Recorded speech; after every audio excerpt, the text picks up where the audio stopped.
This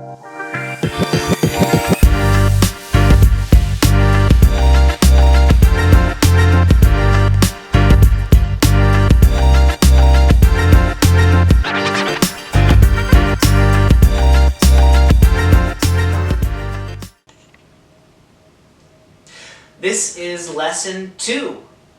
In lesson 2, we're going to talk about the reed and crowing.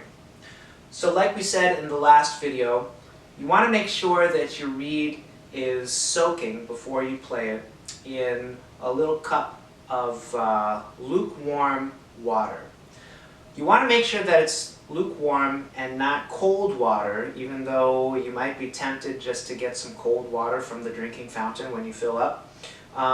The reed actually absorbs lukewarm water a lot faster and more efficiently. So another thing too is you want to, if you can, filtered water is actually a little bit better than just regular tap water. So if you want to just buy a water bottle, keep it in your band locker, and just use a little bit of that, that's going to really pay some dividends when it comes to the life of your reed. So your reed should soak for about a minute or two. You don't actually want to soak your reed for super long. You want to be careful not to over soak. If you over soak your reed, the tip of the reed is actually going to expand too much and your reed is going to play flat.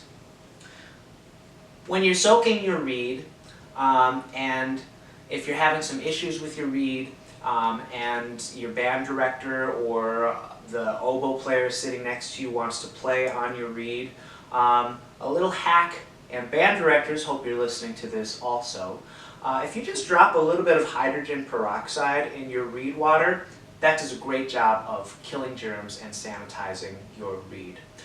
You want to stay away from that green spray, right, that famous green spray. Can actually, because there's sugar in it, that can deteriorate the reed certainly more quickly than we want it to. So stay away from the green spray. Hydrogen peroxide is a better alternative. So, like we mentioned before, the reed is the motor of what we do. It drives everything. If our reed is not working, if it's got some shortcomings in it, it's going to show up in our playing. So think of the reed as, well, the motor of your car, right? That's a great analogy.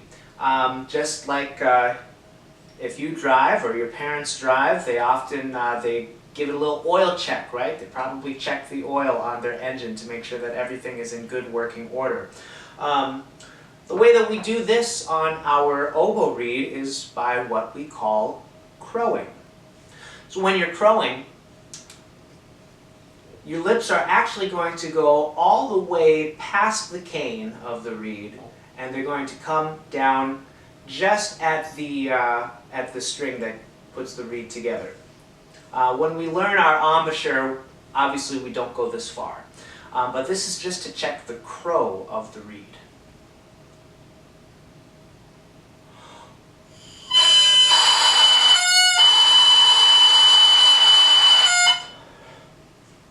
Believe it or not, that's music to our ears as woodwind players. What we want to hear is two distinct pitches, a low sound and a high sound. So that's the first thing, making sure that we're getting more than just one sound. That means that these two blades are nice and balanced to each other. The other thing is to check the pitch of our crow. This is where we're going to use our tuner. So if you have the type of tuner where you can play a pitch, the pitch that we want in your crow is somewhere between a B flat and a C. Here's our C, B, and B flats.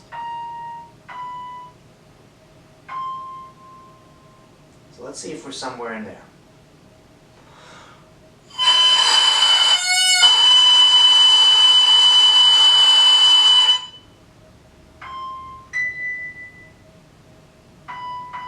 Yeah, it sounds like we're right around our B, which is good. So that means that this is a good reed to be playing on. and it's going to translate well into good oboe sounds for us. If for whatever reason you're crowing your pitch and it's coming out quite a bit lower, what that can often mean, the first thing to check is that your opening might be a little bit too big, like we talked about earlier. And even if you know you didn't over-soak it, still that can happen, especially with newer reeds. So you want to gently close the tip of the reed and just give that reed a little massage. As you give the reed a little massage, that tip is going to close down and will produce a higher pitched crow, which is what we want. So I'll let you guys try and get that crow sound. Practice, use a tuner or just use the pitch provided. See if you're getting a crow sound between a B flat and a C. And once you are getting that good crow sound, we'll move on to the next video.